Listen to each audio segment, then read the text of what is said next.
Good evening সবাইকে। কেমন আছে সবাই? আশা করছি সবাই খুব ভালো আছো। আমিও খুব খুব ভালো আছি। তো প্রথমেই দেখো এখানে টেবিলে আছে ময়দা, আর আমি চলে এসেছি মাংসটা এবার জলে দিতে হবে। রান্নাঘরে এসেই দেখি প্রচন্ড বরফে আটকে আছে, পুরো ইটের মতো। আর এদিকে বিকালবেলাতে আমি কিছুটা ধনেপাতা নিয়ে নিয়েছিলাম বাগান থেকে, পুরো ফ্রেশ ধনেপাতা। তো এখন মাংসগুলো তো ছাড়াতে হবে বরফ থেকে, তার জন্য জলে দিয়ে ভেজানো থাক। আর মাংসটা যতক্ষণে ছাড়াচ্ছে জলে বরফ থেকে, ততক্ষণে আমি পেঁয়াজ রসুন গুলো ছাড়িয়ে নিই। এখানে টেবিলের মধ্যে আমি বসেছি, অন্যদিন রান্নাঘরে বসি। আর বাইরে ভীষণ গান বাজছে মাইকে, অন্য জায়গায় কোথাও পিকনিক হচ্ছে তার জন্য। আর আজকে মা বাবাকে বাড়িতে নেই, ভাই আর আমি আছি, তার জন্যই রাত্রেবেলা মাংসটা রান্না করছি। মারা যেহেতু মামা বাড়িতে গেছে, তারা সেখানে তো খাবেই, তো আমরা ফ্রিজে যেটা আছে সেটা খাবো।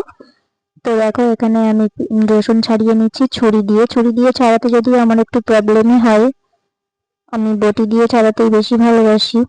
তো আজকে যেহেতু মানে কেউ নেই বাড়িতে, আর রান্নাঘরে একা একা বলে বসে বসে ছাড়াতে ভালো লাগছিল না, তাই আমি টেবিলেই নিয়ে বসে গেছি।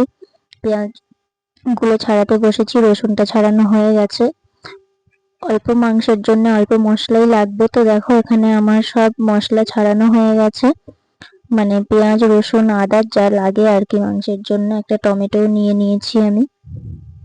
এখানে এবার ছুরি দিয়েই কেটে নেবো ভাবছি, বটির কাছে আর যাইনি, আমি ছুরি দিয়েই সবকিছু কেটে নেওয়ার চেষ্টা করেছি। বড় হোক বা ছোট, মাংসতে পেঁয়াজটা একটু বড় হলেও কোনো রকম অসুবিধা হবে না জানি। আর এদিকে দেখো আমার ঠান্ডা জল দেওয়ার পরেও দেখি একটু মাংস গলেনি, তার জন্য আমি গরম জলটা দেওয়া হয়েছে মাংসের মধ্যে এখানে। আর দেখতেই পাচ্ছ কিরকম জলটা সাদা হয়ে গেছে একদম। আর এই যে আমার ভাই সন্ধ্যাবেলাতে ঘুমাচ্ছে, আমি তার পাশে মিক্সচার মেশিন নিয়ে চলে এসেছি। আদা এদিকে জিরে মরিচ আছে, দুটোই একসাথে পেস্ট করে নেবো, আলাদা করে আর দেবো না যেহেতু অল্প মশলা। আর এখানে দেখো আমি কড়াই বসিয়ে দিয়েছি, তার মাঝখানে আলুটা কিন্তু আমি কেটে নিয়েছিলাম। সবকিছু তো ভিডিওতে দেখাতে পারি না, যেহেতু একা একাই ফোন ধরে রেখে করাটা সম্ভব হয় না, তাও যতটুকু চেষ্টা করি দেখানোর। এই যে আলুগুলো ছেড়ে দিয়েছি তেলের মধ্যে, লাল লাল হয়ে গেলেই ভেজে তুলে নেবো সুন্দর করে নেড়ে চেড়ে। আর এর মধ্যে অবশ্যই আমি একটু লবণ দিয়ে নেব, কারণ লবণটা দেওয়ার পরে আলু থেকে জলটা ছেড়ে যায় আর একদম চিপসে যায়। তো লবণ আর হালকা হলুদ দুটোই দিয়ে ভেজে নিয়েছি লাল লাল করে। এবারে তেল পরিমাণ মতো দিয়ে দিয়েছি, তার মধ্যে দুটো তেজপাতা ছেড়ে দিলাম, আর পেঁয়াজও কুচি করা যেগুলো ছিল সেগুলো দিয়ে দিয়েছি। এবার সুন্দর করে আমি এগুলো নেড়ে চেড়ে ভেজে নেব। পেঁয়াজের পরিমাণটাই একটু বেশি আছে, আর সব মশলা পর্যাপ্ত পরিমাণে যতটা দেওয়ার তার থেকে কমই দিয়েছি। আজকে আমি কম মশলাতেই রান্নাটা করব মাংসটা। তো দেখো পেঁয়াজগুলো এবারে লাল লাল করে সুন্দর করে নেড়ে চেড়ে ভেজে নেব আমি। তার মধ্যে এখানে রসুনগুলো এবার দিয়ে দেব, পেঁয়াজের সাথে সাথে না দিয়ে একটু পরে রসুনগুলো দিয়ে দিয়েছি। আদা থেতো করা আছে, রসুনগুলো আমি আর মিক্সিতে দিয়ে পেস্ট করে নিইনি।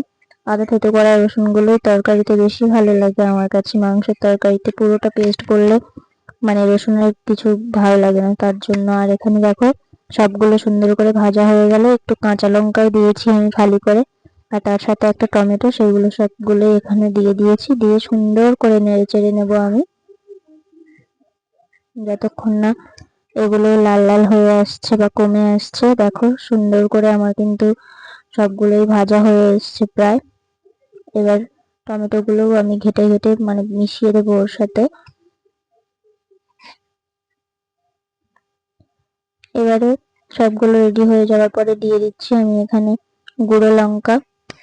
আজকে আমি গুঁড়ো লঙ্কাও অ্যাড করব, কাঁচা লঙ্কাও দিয়েছি, আবার এখানে মরিচের গুঁড়োও থাকবে। তো দেখো সুন্দর করে মশলাটা হয়ে যাওয়ার পরে আমি এখানে মাংসগুলো, বরফ ছাড়িয়ে গেছিল সুন্দর করে, এবার আমি মাংসগুলো দিয়ে দেবো এর মধ্যে।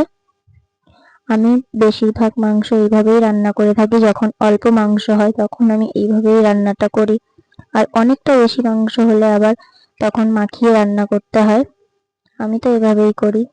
তো দেখো এখানে মাংসটা নিয়ে সুন্দর করে নেড়ে চেড়ে দিয়েছি। এখানে যদি আমার একটা স্ট্যান্ড থাকতো খুবই সুবিধা হতো, কিন্তু যেহেতু স্ট্যান্ড নেই তাই আমাকে একটু একটু ক্লিপ নিতে হয়েছে কেটে কেটে। সবসময় ফোন ধরে রাখলে তো আমি রান্না করতে পারবো না। তো দেখো মাংসটা সুন্দর করে কষা হয়ে গেলে মাছ ভাতে আমি দিয়ে দিয়েছি পেস্ট করা, মরিচ আর জিরে দুটো পেস্ট করা, আর তার সাথে আদাও ছিল। মাংস থেকে তেল ছেড়ে গেছে, দেখতে পেয়েছো সুন্দর করে কিন্তু কষাটা হয়ে গেছে মাংস। এবারে এর মধ্যে আমি আলু অ্যাড করে দেবো, ভাজা আলু, সেগুলো হালকা কষা করে নেব। তারপরে ঢেলে দেবো জল, এই যে পরিমাণ মতো জল দিয়েছি, যেহেতু অল্প মাংস অল্প জল, তাও আমার এখানে জলটা বেশি দেওয়া আছে। আর আমি এবারে শিলপাটাতে বেটে নেব গরম মশলাটা, যেহেতু তরকারি আমার হয়ে এসছে। এই যে গরম মশলা বেটে ঢেকে রেখেছি, মারা বলে নাকি খুলে রাখলে তার গন্ধটা চলে যায়। তো এই দেখো আমার আজকের মাংস কমপ্লিট। এবারে আমি ময়দাগুলো নিয়ে বসে পড়েছি। এখানে সুন্দর করে বেলুন চাটিতে তেল মাখিয়ে নিয়েছি, দুটো থালাতেও তেল দিয়ে দিয়েছি। তেলটা মাখিয়ে নিলে সুবিধা হয়। আর এদিকে ময়দাগুলো আমি গোল গোল গোলটি করে নিয়েছি। এই যে আমার বেলা পুরো একদম রেডি হয়ে গেছে, যেহেতু একা একাই করতে হবে সেই হিসাবে আগেই আমি বেলে নিয়েছি, কারণ আমার ভাজতে সুবিধা হবে, একটানা ভাজতে পারবো। তো দেখো লুচিও তেলের মধ্যে দিয়ে দিয়েছি, তেল গরম হয়ে গেছে। এবারে শুধু ভেজে নেওয়ার পালা, তাড়াতাড়ি করে। ভাই এদিকে ঘুমাচ্ছে, ডেকে তুলতে হবে, তাকে খেতে দিতে হবে, সেহেতু আমি তাড়াতাড়ি ভাজার চেষ্টা করব। এই যে দেখো পরপর ভেজে নিচ্ছি তাড়াতাড়ি করে। লুচিগুলো বেশ ফুলছে, আর আমার হাতে কেন জানি না লুচি ভালোই ফোলে, সেই জন্য বাড়িতে যখনই লুচি হোক বা রুটি হোক মা আমাকেই বলে ভাজতে বা সেঁকতে। আর আমারও এগুলো ভাজতে কিন্তু ভালোই লাগে, খারাপ লাগে না, যখন ফোলে তখন আরো বেশি ভালো লাগে। আর আমার প্রত্যেকটা লুচিই বরাবর ফোলে। তো এই দেখো ফুলকো ফুলকো এক গামলি লুচি নিয়ে চলে এসেছি। ভাইকে ঘুম থেকে তো মোটে তুলতে পারছিলাম না, তারপর ডেকে ডেকে অনেক কষ্টে তুললাম। আর ধনেপাতাটা আমি লাস্টে দিয়েছি, যেটা দেখানো হয়নি। এই যে ভাইকে লুচি দিচ্ছি, ভাই বসেছে, ভাইয়ের প্লেটে প্রথমে তাকে দিয়ে দিই, তারপরে আমার প্লেটেও আমি নিয়ে নিচ্ছি। এক গামলি লুচি পুরো একদম মানে দুজনে খাবো, অনেকটাই বেঁচে যাবে, এতটা খাওয়া তো সম্ভব না। তো দেখো ভাই বসে আছে, ওকে আগে দিয়ে দিই, তারপরে আমি খাবো। পুরো একদম গাঢ় গাঢ় হয়েছে ঝোলটা, মানে একেবারে মাপের মাপ ঝোল হয়েছে, একটু বেশি কম হয়নি। তো চলো ভাই দেখি খেয়ে কি বলে, কেমন হয়েছে জানি না, ওর ভালো লাগবে কিনা। ও আবার একটু ঝালটা কম খায়, ঝালটা তো আমি 3 রকমের দিয়েছি, তাও জানি না কেমন হয়েছে।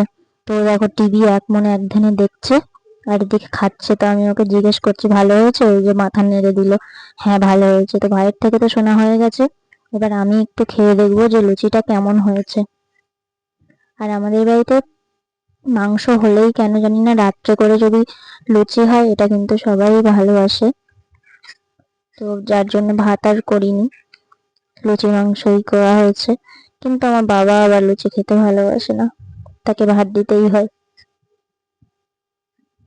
তো খেয়ে দেখছি, না সত্যি খুব সুন্দর হয়েছে, অসাধারণ হয়েছে, শুধু নিজের রান্না বলে না, অনেকদিন পরে যেহেতু রান্না করছি মা আসার পরে, তা সুন্দরই হয়েছে।